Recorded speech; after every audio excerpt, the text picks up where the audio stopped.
Welcome to episode 9 of the Pharmacist Matters podcast. I'm your host, Justin Bates.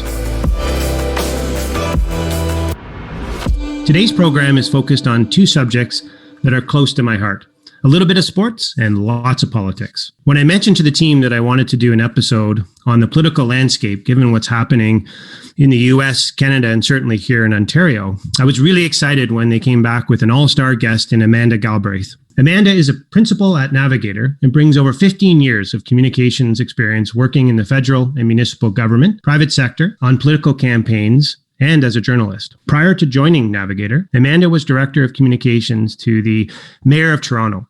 While in the mayor's office, she played a key role in shepherding two multi-billion-dollar budgets and the city's successful labor negotiations. She brings a unique understanding of the emerging role municipalities are playing in crafting public policy and as key players in the global economy. Frequently called on for her public affairs expertise in the media, Amanda is a weekly contributor to News Talk 1010 and guest columnist with the Toronto Sun. She also serves as director of the Canadian Club of Toronto, Canada's oldest podium of record. Amanda holds a Bachelor of Journalism degree from Carleton University. Amanda, it's great to have you on the program this morning. Thank you so much for having me. So I wanted to start with some sports and start with the NFL because, you know, I understand you're a Detroit Lions fan, and there's a lot of teams to dislike in the NFL, but I can honestly say that the Detroit Lions aren't one of them. Everyone's pulling for the Lions to at least have a winning record at some point in their franchise history. I'm a Bills fan, so I'm also suffering, and I understand what it's like to lose, but we're certainly having and enjoying a great start to the season.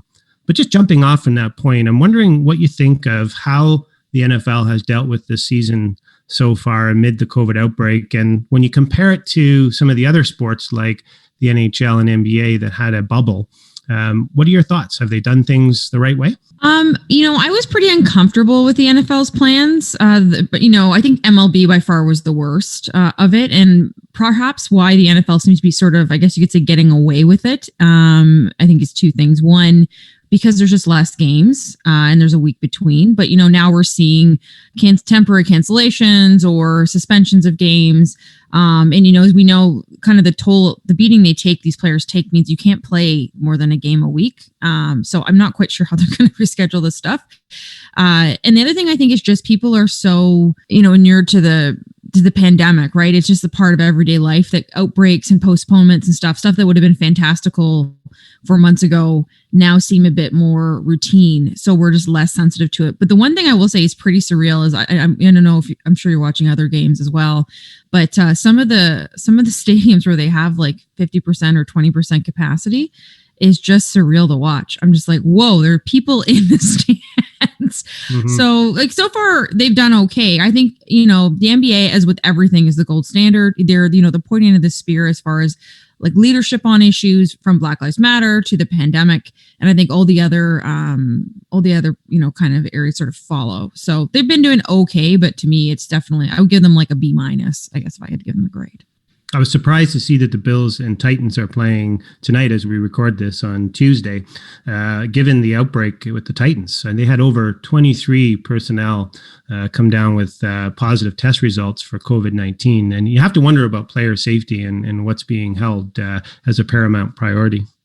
Yeah, for sure. I was reading a really a fascinating piece. I think it was in Slate about the University of Alabama, like the Roll Tide as they cheer, and how basically come hell or high water, they are going to play football there. And it's become a major issue with outbreaks. Like the school has so many outbreaks, they've stopped disclosing it publicly. So I think there's just this sense in the US that like football, it's I grew up in a border town, Windsor, right? And the reason I'm a Lions fan for almost 30 years is we had season tickets when I was a young girl. So I used to go with my dad.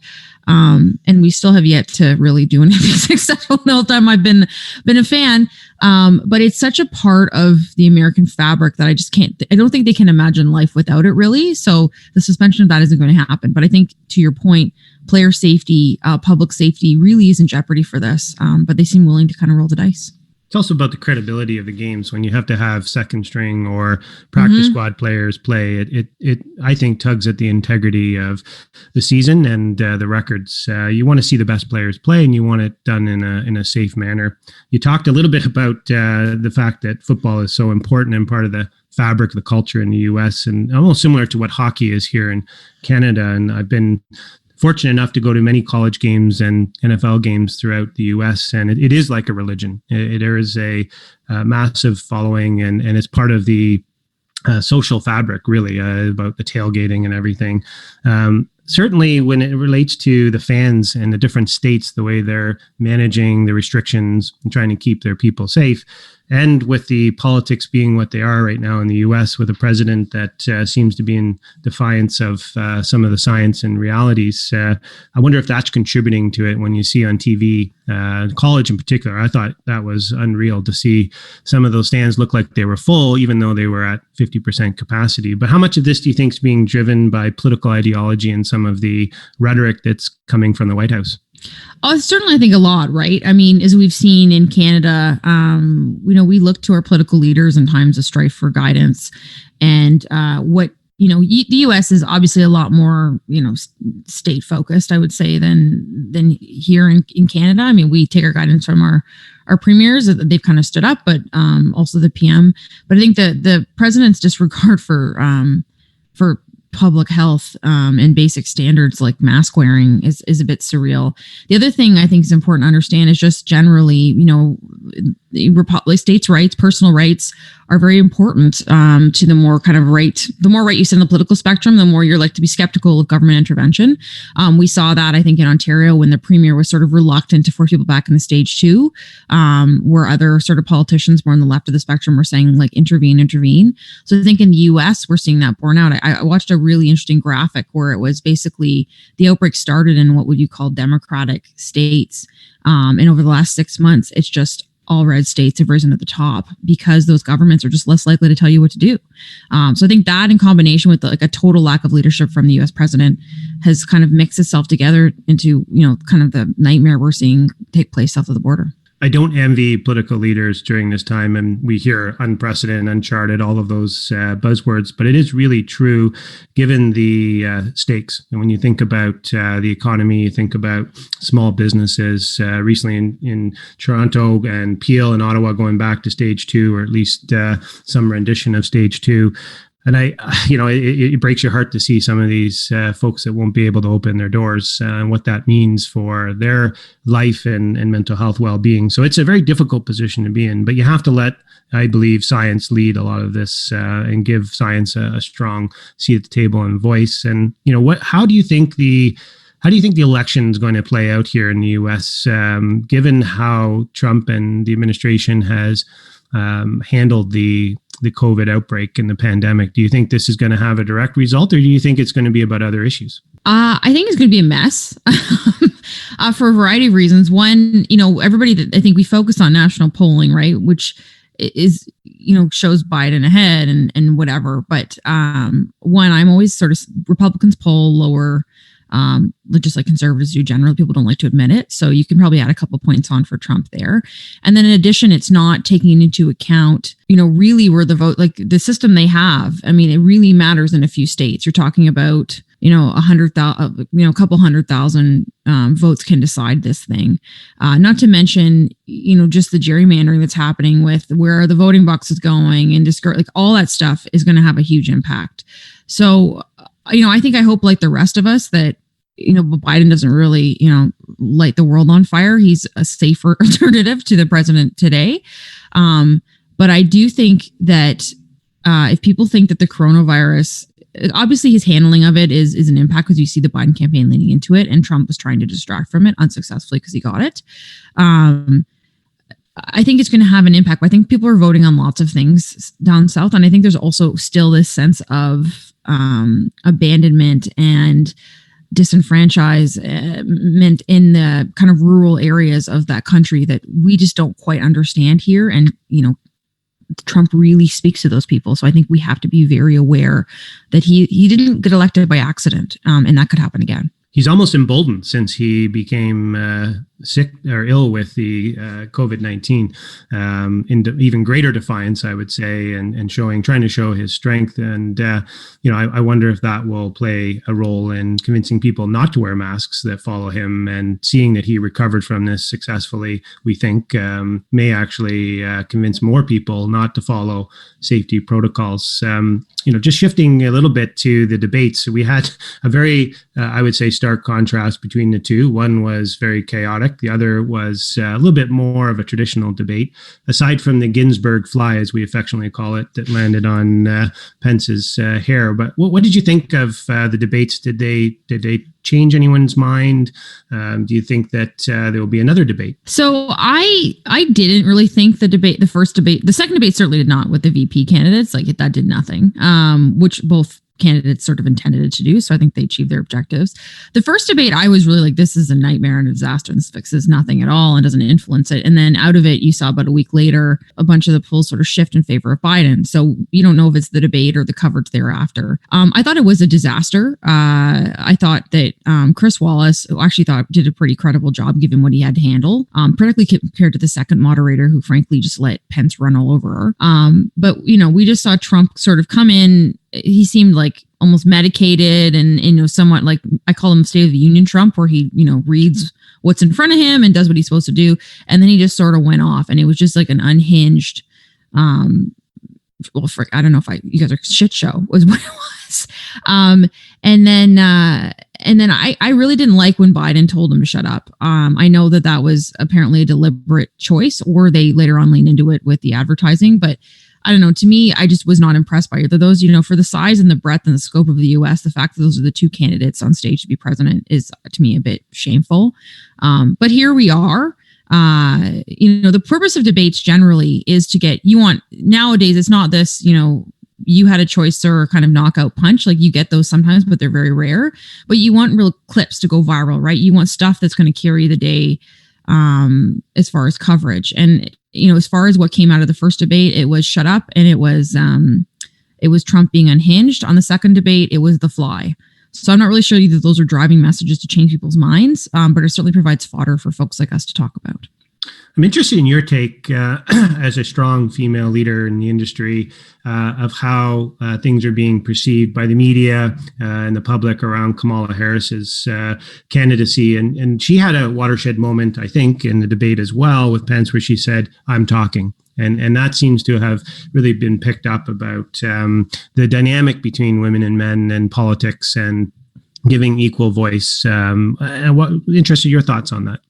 Yeah, she has a tough road to travel here. And it was funny because she's a very effective debater. She's a former prosecutor. Like, if you've seen this woman in the Senate Judiciary Committee, like she takes no prisoners. So I anticipated we'd see a lot more of "I'm talking" than we did. But what was clear is that they feel like, I'm guessing, the Biden campaign feels like they're ahead. There is a strong risk as frankly, a strong Black female.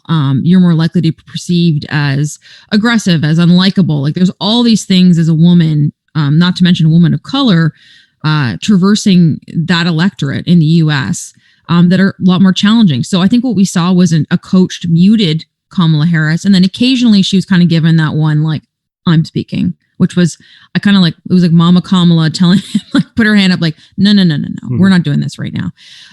So I think she was effective there. I would have loved to seen her punch more, but that again is me. And I am already I would be a solid Democratic voter in the US. Therefore, she's not trying to appeal to me, right? She's trying to appeal to switchers.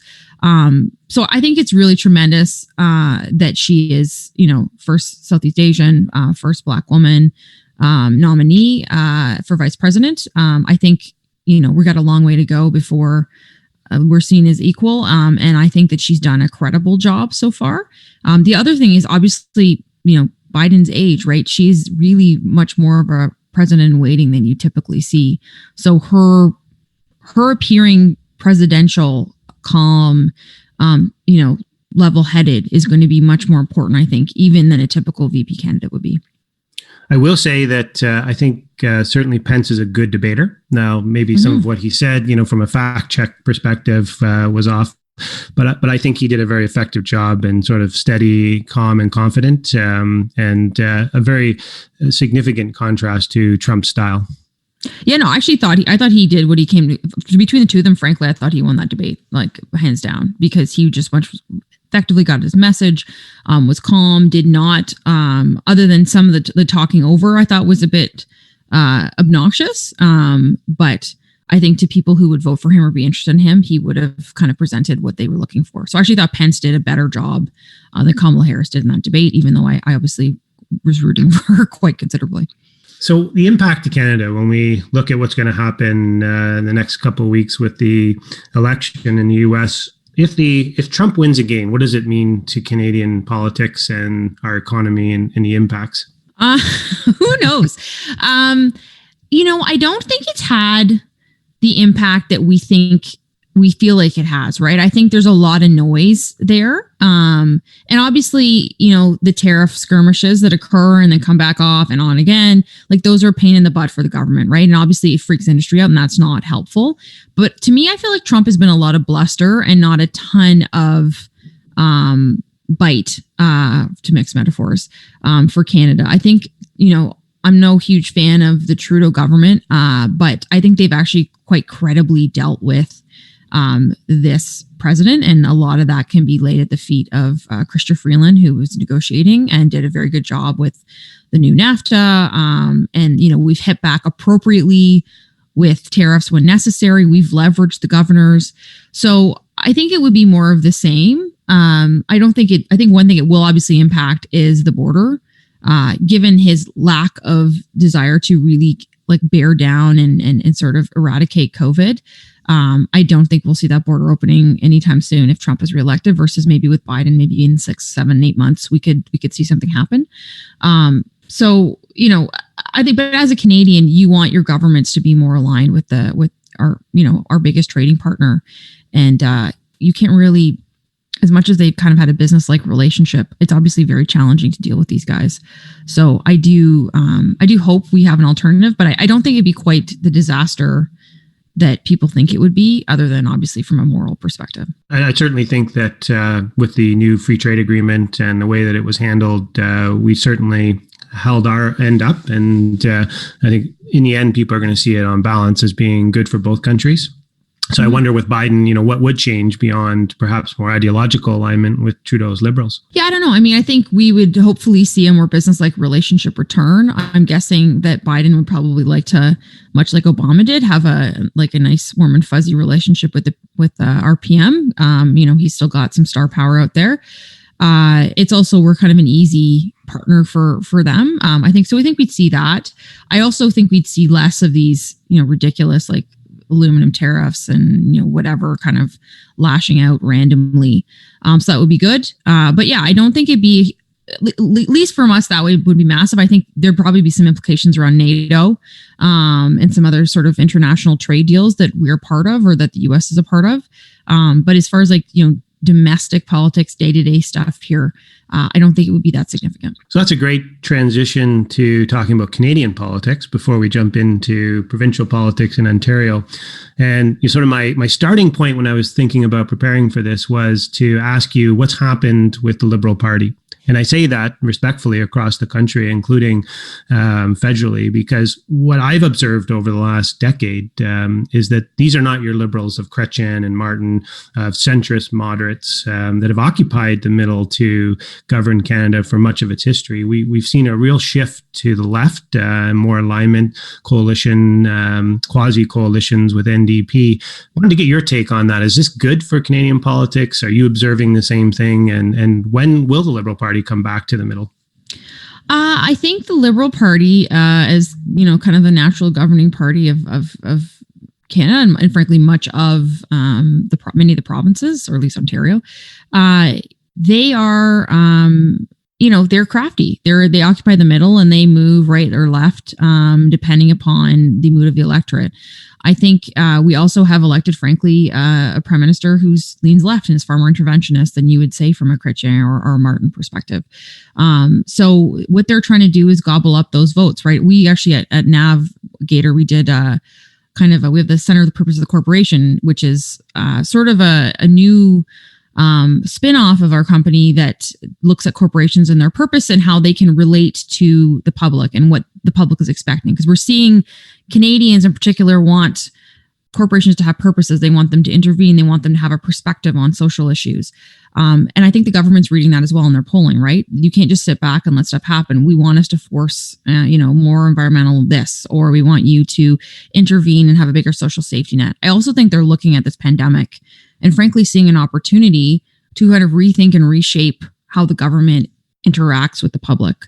And that is to Trudeau's advantage because then he eats NDP's lunch. And we know the only way conservatives win is when there's a strong NDP. So it's in Trudeau's best interest to keep his foot on their neck, which he's been doing quite effectively. So I think we see a very sophisticated political machine, which is so much to my chagrin because I'm a lifelong conservative. But I respect it. I think eventually, hopefully, probably what's going to happen is this pandemic will, God willing, abate. We are going to have massive bills and austerity. People are going to be mad, and the Liberals will probably have to swing a little bit back to the right. But I don't think we'll be seeing that anytime soon. And how would you grade the Trudeau Liberals in their response to the pandemic? Do you think they're doing a good job? I think largely they've been doing as best they can. I think that there were some really missteps around mask wearing. I also think the one thing that's really hurting them is Health Canada approval of testing. I think they're, the fact that the rapid tests have not been approved faster, access to testing is challenging. But I would say overall, I'd give them B plus, A minus. I think they've been doing a pretty good job. The PM, especially early on, was very visible. Was reassuring the public. He does that really well, right? Consoler in chief. So I think they've been doing decently well. I am concerned about them using this. I think they certainly, also CERB, for example, was very well done. I think they fell a lot in the landlord subsidy, the rent subsidy. That was a disaster and did not work. And we're seeing empty storefronts all over the place because of it. So, as far as immediate crisis management, I think they did a pretty good job. As far as, what happens the 6 months later, I think they're starting to kind of really show their wear and their lack of nimbleness, which will probably continue to wear on the public. We've seen to some degree an unprecedented bipartisanship between the provinces and the federal government in the midst of this crisis. Do you see that continuing, or are we going to go back to the traditional party lines? I think that it depends on the premiers, right? I mean, obviously, we've seen Jason Kenney's been quite aggressive with them throughout this, and he's the premier of Alberta. I think Premier Ford certainly, they basically campaigned against used each other to campaign against one another, which is not new. To now all of a sudden he's besties with Chrystia Freeland. I would expect we'll see more of that, and I think that's less so about the pandemic, although I think that spurred it, is just the premier's kind of found people like it, that he gets along. They like that kind of folksiness. So they're happy to see him kind of put politics aside, I guess, for the good of the public where he can. So I think, I don't think we're post-political by any stretch of the imagination, but I think the appetite for real partisan attacks is not strong. Where I think that waivers is, again, around this testing issue that we're seeing. And then obviously we have Quebec, right, who has a very interesting relationship with the Liberal government, historically Liberal governments, period.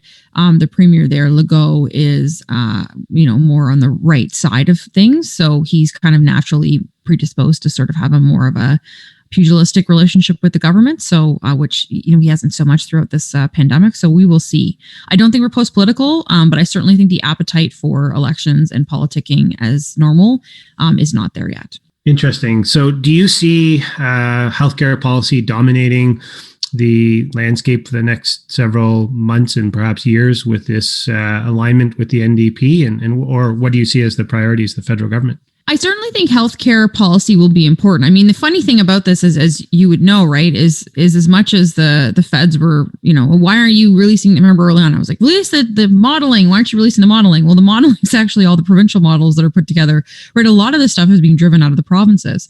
So I think they're going to try and toe in there because people expect them to have a role, which is what we saw with obviously the pharmacare, nod in the throne speech this year.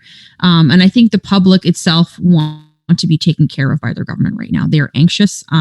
We are closing things down and reopening them. We don't know, all of a sudden condo values are dropping in Toronto for the first time in forever. So I think people are anxious. They expect more government intervention, period. Healthcare includes that. So I do think there's an opportunity certainly to advocate and to change the system. I haven't seen governments being willing to consider things that are outside the box, or stuff they would say, oh no, that will take a year, this will take whatever. And all of a sudden they're doing things like that in weeks and months. So I certainly think there's an opportunity there. I don't think it'll be just healthcare though. Obviously I think environment, they've signaled this, right? We're going to see kind of a Canadian version of the Green New Deal if they can get it together. Whether that one, that dog hunts will be interesting given the Ontario examples that occurred here. But I certainly think it'll be at the forefront, at least for the next year or two. So with a $400 billion deficit, how much flexibility do they have to spend on some of these projects like the Green New Deal? And we saw in Ontario with the previous government how the environmental policy actually created some challenges as it related to costs of energy, electricity and things of that nature. So do you see that also playing out positively or negatively at the federal level? I mean, I like from a personal perspective, I'm horrified. As far as a polling or public opinion perspective, people don't care about deficits. Like they just don't care. And I think part of this is unlike, previous generations, boomers and that kind of thing, who felt like they cared about deficits and debt and that kind of thing. We have a whole generation of people that are growing up just assuming they'll be in debt for the rest of their lives, that they may never own a home. So they don't really care if the government goes into $400 million worth of debt in order to pay for something for them or to cover something off. I think it's a slippery slope and it's tremendously dangerous because eventually we will have to service that debt as we are doing in Ontario. But you even saw with Premier Ford, with all respect to the austerity and saving money and whatever. I mean, we're running higher deficits even before the pandemic than the previous Liberal government had. I mean, they spent freely as well, and now we're in anything you say goes territory. So I think these guys are going to be willing to throw money around, and they've made it very clear. I mean, we still have yet to have a budget. Right? I mean, people don't remember this or don't even think about this, but literally, federally, we have not had a budget this year. That is insane. I understand that it's hard to, calculate it, but surely the finance department has some sense of how much money we could or could not spend. I mean, as a household, could you imagine if you're like, nah, we're just not going to have a budget this year? What does it matter? Like, that's not how businesses work. I don't know why that's how the government can work. So on that topic of the budget, how do you think Morneau's exit from politics will impact the budget process and the government? It'll be interesting to see, right? He was sort of at least pictured as like painted in some way as the guy holding back the flood of spending and requests, which is typical of a finance minister. It's a tough job. Freeland, I think, is interesting in that, like, unlike typically, finance ministers sort of create their own vortex of power, right? Like they kind of stand separate from PMO. They have their own sort of, and we saw that with Martin. We saw that again with Flaherty, who obviously preceded him. We saw that a little less with someone like Joe Oliver or, with some others. And I think, Morneau was more of a behind the scenes guy. I'm not saying that he wasn't influential, but he certainly wasn't willing to kind of use that bully pulpit in public. Freeland is a different animal, right? She has her own circle of influence. She has her own star power. She doesn't quite need the prime minister or need the approval as much, I think, as her predecessor. So what her stamp will look like will be very interesting to see. I think the change obviously will be they're going to spend more money. I think they're going to care a lot less about the deficit than Morneau did, even if you could argue, his caring on that was not that high compared to predecessors. So, it'll be interesting. And also, I don't think we should just underestimate the mechanics of it all, like how unsettling it is in the midst of a pandemic to lose your finance minister, to lose all those staff, all those people who have the knowledge, the understanding that, some of them have stayed on. But, we have clients that are working with the finance minister's office, and all of a sudden it's a whole new crew. So that's a real challenge just from a continuity perspective, let alone, a different fiscal approach, which I think these two are going to bring. Interesting perspective. Do you think Freeland is a prime minister in waiting? I think people certainly paint her as such. She's quite credible. She's really smart. I think she'd be a fascinating Liberal leader. I would prefer her head and shoulders above the current PM. So I'm guessing she has her eye there. She's very ambitious. But I do think the media, we certainly like to trump it up a lot more than then perhaps, she is even desiring it, or I'm guessing the current PM wants it to happen that way. But yeah, I certainly see she's the most obvious one. I think there are others, Mark Carney being one of them, that are obviously waiting in the wings, and he'd be formidable as well. So, I think it's good news for the Liberal Party that at least they have a current PM, but they also have, at least two very credible candidates who could replace him if needed. How strong is Trudeau's grip on power within the caucus? I don't know. I'm not in Ottawa anymore, so I don't know. We don't hear a lot of eruptions about it, so that's probably a good sign. But that being said, it's tough in a government. It's tough in a second mandate.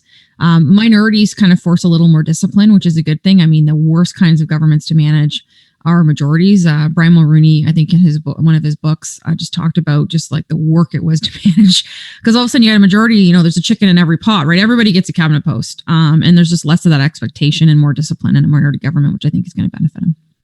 So when are we going to go to election again federally? I would have, there was actually some serious preparation happening, and talking to folks up in Ottawa, about a month or two ago. But I think that the poll numbers sort of dipped down again, so it's less likely. I don't think the NDP is motivated to trigger one. They don't have a pot to piss in, so they can't really run an election campaign. So I think we're probably at least a year away. I mean, that's be unusual given minority governments usually don't last this long. But given most of the provinces, Quebec, Ontario, which are their big voter areas, and then, you're seeing resurgence out west just starting. We're into a second wave. I can't imagine the government calling that. I think that they would get in big trouble for it. And on that topic, do you think that Erin O'Toole, as the new leader of the Conservative Party, can broaden the base and appeal to undecided voters? He's certainly making the first steps, the right steps initially, right? I think his opening speech was quite good. I also thought that ad that he did where he talked about his history in Durham and, the auto plant sector and that kind of stuff, like that was a kind of a different kind of conservative. I also think his outright support for LGBTQ, for trans rights is important. So he's doing the right things, and he's sort of putting aside or answering the big questions that usually dog conservative leaders. There's also a more positive kind of, happy sort of approach to it that we didn't really see from Scheer. Scheer kind of was a bit, I think, more of a, it's perceived as like, as much as he was a smiley person and a nice person, he was perceived as more angry. Whereas I feel like O'Toole is more of a happy warrior, which will go well. Like I was saying this on News Talk the other day when I was hosting the show, and I was like, who would you, if you had to borrow a cup of sugar or you had to ask someone to watch your house, who would you ask to watch your house, Erin O'Toole or Justin Trudeau? And like for me, regardless of, I just think Erin O'Toole seems like a more responsible guy, so I would get him to do it. I would totally go borrow sugar from him. So I think that he's got that likability factor that the last, few conservative leaders have missed, which is a good thing.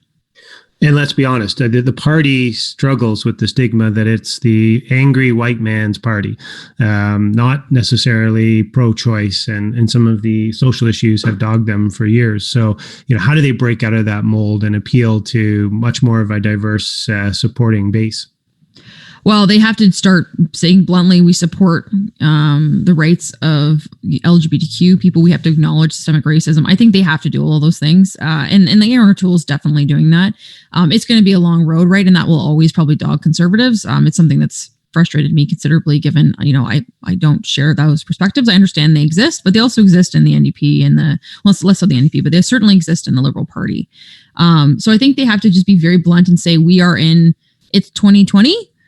We are a modern political party who represent the broad spectrum of Canadians, who include folks who are gay, who are lesbian, who are trans, who, have different beliefs. And I think Erin is starting that conversation, but, it's going to take a while to convince people of that. And it's going to take a while to cut through, particularly given we're in the midst of a pandemic, and because, frankly, of the pandemic, and just the nature of that leadership race, there was just way less attention on it than there typically would be. So what we're seeing is a conservative leader that's sort of entering the political sphere where, even though he's had a long career, people just are less familiar with him, right? So he has an opportunity to introduce himself. So he's taking that time to do it. I think he's doing a lot on digital, which is smart, and we'll probably continue to see that.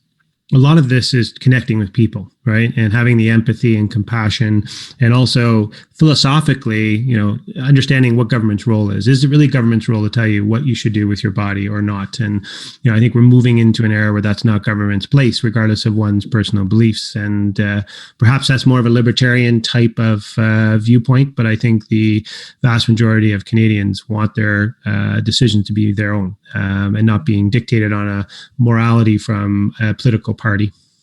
Yeah, for sure. But I actually think if he said that it's up to people to decide on their own and government shouldn't be in the middle of it, I think he'd get in trouble, right? I think he has to say that he's pro-choice. I think that's the only way he'll put that to rest. But I know I agree. Certainly there's lots of libertarians out there, and folks just believe generally that, government doesn't have a place in telling you what to do with your body or anything else. And I think some of that's actually just being, borne out now with the whole mask versus no mask, shutdown, quarantine. Do I go see my mom for Christmas? That sort of latent libertarianism that does exist in Canada is certainly poking its head up throughout this pandemic. So shifting to Ontario, our favorite province, how do you grade the Ford government's response to the pandemic? I think that from a PR perspective, they've done a very good job. I think the premier has certainly grown into his role. I still would have discontinued the Daily Show, but I get why they do the daily press conferences at 1 or 1:30. It drives news. He's present. He's folksy. He's got a bit of a Teflon to him now where, when stuff happens, he's like, well, the testing's up. I'm really mad about that. And I'm going to check that out. Which I don't think the PM, for example, or others would necessarily get away with. But he's got this kind of everyman to him that's good. I think, to be totally honest, they've botched the testing big time. They weren't ready for the second wave. It's not unique to them. We saw this in the UK and other areas, but we had see other provinces doing, pharmacy testing months ahead of us, Alberta, BC. We saw the use of the saliva testing in BC, which wasn't being used here. And I'm not quite sure why that's the case. I just think there were some other things too. For example, even just the criteria around schooling. BC moved to remove sniffles and, non-COVID related criteria much faster than the government did here, which caused obviously one of the reasons behind the huge uptick and backlog. So I think they've screwed that up. And I think it's frustrating, but overall, I think the public would say they've done a good job. I think they've worked really hard. I have a lot of friends in that government who've been working around the clock to manage this. And I do think the fact that we had such a depression in the cases over the summer does speak to some of the measures and how they were working. So I think on balance, they've sort of hit the mark. I think where they're vulnerable is the testing, but hopefully they're leaning in to fix that. Well, certainly with expanding it to pharmacies is a start in that direction. We've seen Health Canada also approve a couple weeks ago the Abbott test it's a molecular-based test that will be giving results within 15 minutes and decreases the dependency on the lab system, which will create some capacity and reduce the bottleneck there from the public testing centers. But you see the shifting guidance from public health on who should get a test, who shouldn't, where to go to get a test. And I think that's creating some confusion within the public. And now we've shifted from what was walk-ins for public health testing and appointments now to appointment only. So the question is, does that favor certain individuals? Does it leave certain socioeconomic class out of getting an appointment? Is that going to cause some challenges? I think certainly it would, right? I actually had to get a test last week. I wasn't at risk or whatever, but I had to prove that I was COVID free. And I was able to, I'm on Twitter. So I saw someone tweet out about Women's College Hospital having a really good system, got up at 6:30, filled out the form, submitted it, had a call back, and I had a test book the next day. It was very seamless for me. But one, I have the wherewithal, I have a computer, English is my first language. That stuff really does benefit me. And I think it really disadvantages many communities out there that frankly are where this, the uptick of these cases are happening. And we need to think through that. I also think the other thing that has really proven a challenge, not just conflicting sort of messages, changing, approvals and requirements for testing, is just this, the fight between the medical officers of health, to me is a just irresponsible. I understand, the Eileen Davila, the medical officer of health in Toronto, and, the need to speak out and say this is what's happening in Toronto. But, we saw with the first wave, at least when they did that stuff, they did it privately and the government eventually did it. The fact that they felt they had to go public with that and then fight with the premier publicly about it, to me, just confused the hell out of everybody. And what happens at this stage, right, is that people are so sick of being locked down and not being able to see friends and family. We're finally getting a taste of freedom. It's like the premier says one thing, Dr. David Williams says one thing, and Eileen Davila says another, and the mayor says another. So people are just like, you know what, forget it. I'm just going to do what I think is right. And that is probably not going to drive the curve down as fast as these governments would like to do so. And I think that's on their heads, that they're not willing to kind of fight this out behind the scenes. They want to do it in public. What do you think of adding in more restrictions and the impact that's going to have? Should they do it? Should they go further, or have they done enough? I'm actually quite frustrated with the second lockdown, phase 2. I have no issue with it as far as it taking place if the data was correct. But my real concern is we are recording data in restaurants, like very select places. We're not recording at the malls, not when I go into Lululemon, not, wherever. So all of a sudden it's like all these cases are happening in restaurants. It's like, well, not necessarily, right? Or, the gyms, like, other than spin studios, which I'm an avid spinner, and I've not been back to a spin studio since this thing started because it would be it's an idiotic thing to do. Of course there's outbreaks in spin studios, but there's not outbreaks in gyms. And we know physical health generally is really important to this. So the closures of those to me are a bit befuddling. I think what we saw, frankly, is because of the testing nightmare, we lost control. We couldn't contact trace. We don't know what's happening, where it's coming from. So they just did a blanket, like, when all you have is a hammer, every problem looks like a nail. They just rammed it down as opposed to being more surgical. I hope that this closure, which I think will desecrate our main streets and a lot of businesses and a lot of people, is enough to get a handle on it, and we get a handle on testing so this doesn't happen again. Because we can be more, I think we should be more surgical with it. So I find it's unfortunate. My heart goes out to those restaurants and those businesses, like truly, because I don't know if they'll be able to survive this. But I do feel like the governments probably didn't have a choice, given they didn't know where the COVID is coming from anymore. Mm-hmm. And as we see it play out in schools, I've got 4 kids in schools, different schools. And, we as parents are wondering how long will that last? But, fortunately, we have seen, I think it's less than 1% of cases that are in schools. So that thus far hasn't been the source of the outbreaks. And as you said, the data is challenging to be able to ascertain exactly where the outbreaks are happening. And we're sort of targeting certain areas without necessarily having all of the evidence to support closing them down. I worry about the mental health impacts. I know I saw it with my kids during the lockdown, just on that personal experience, the first wave, where, being at home all the time, being teenagers and trying to cope with that part of life at the same time, not being able to see their friends and so forth. And then you can just extrapolate that to adults and what it's doing to our society and what post-pandemic, whenever that might be, looks like, and you mentioned condo values, and I think about the downtown core where our office is at University in King, and it's still a ghost town. And what's the commercial real estate impacts, and how will we have that work-life balance coming out of this? Will it be permanent and change the way that we interact with each other with social distancing? And, surely some things will go back to normal and some things will have long-term sustainability, but it's definitely going to have an altering impact on the economy and where investments need to happen. Yeah, and I think, to the provincial government's credit, the school, like largely we haven't had massive outbreaks in schools. Kids are back. I think they should stay open at all costs. I actually really do think that's really critical. Not just because it helps parents, it also is good for kids' development. But yeah, what we look like in 6 months from now, I don't know. And as far as the mental health, like I've been looking into this winter, fall, and just frankly, I was dreading it, right? And I was actually talking to a friend and they were like, well, how are you going to make this winter awesome? And I was like, what do you mean make winter awesome? It's going to be awful. I'm going to be stuck. I'm in a condo. I can't go to my office. I can't see my friends and colleagues very much. Like, what is about this is going to be awesome? So I've sort of set myself up from like a mental health perspective where I signed up for a course on the evolution of fashion of George Brown College.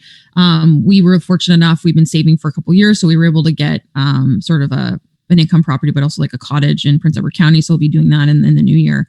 But I'm trying to think of ways to challenge myself, make me happy and engage. And I think that's going to be on all of us, but not everybody has the time to do that stuff or the income to do those things. And it was super hard the first round. I mean, just losing like my outlets from working out to friends to work. And I just think the long-term implications of that are huge, but I don't buy the fact that we're all not going to be back in offices in a couple of years. I really don't buy that at all. I think that people crave contact.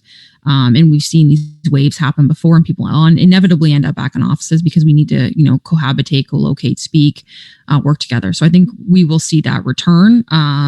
So I still bet my condo is a good real estate bet. I just think it takes a little longer down the road before I realize all the value of it. Yeah, that will be interesting to see how it all evolves. I tend to think it'll be more of a hybrid model with remote work. I think there's been advantages and benefits to people working from home. I don't disagree that there is a missing component to in-person meetings, but maybe it's more about collaboration zones and smaller offices, and you go less frequently, but you still go on a regular basis and do most of your work still from home. I think when you look at the savings from an overhead and commuting perspective, particularly those that live around the 905 area and trying to commute into the city, there's clear advantages to working from home, but you do miss out, no question, on that face-to-face element and where a lot of the brainstorming and creative ideas happen. So, perhaps it'll be a hybrid, perhaps not, but I know we're looking at our office space and seeing what the future looks like. And I've talked to many companies who have been, I guess, fortunate in some ways that their leases were up and they didn't renew. So that will certainly be interesting as things evolve. I want to thank you, Amanda, for taking the time to join us on today's program and sharing your insights and perspectives. Thank you so much for having me. It's been a great discussion. Yes, likewise. That's all the time we have for today's episode. So be sure to subscribe to our podcast. And until next time, be safe and be well.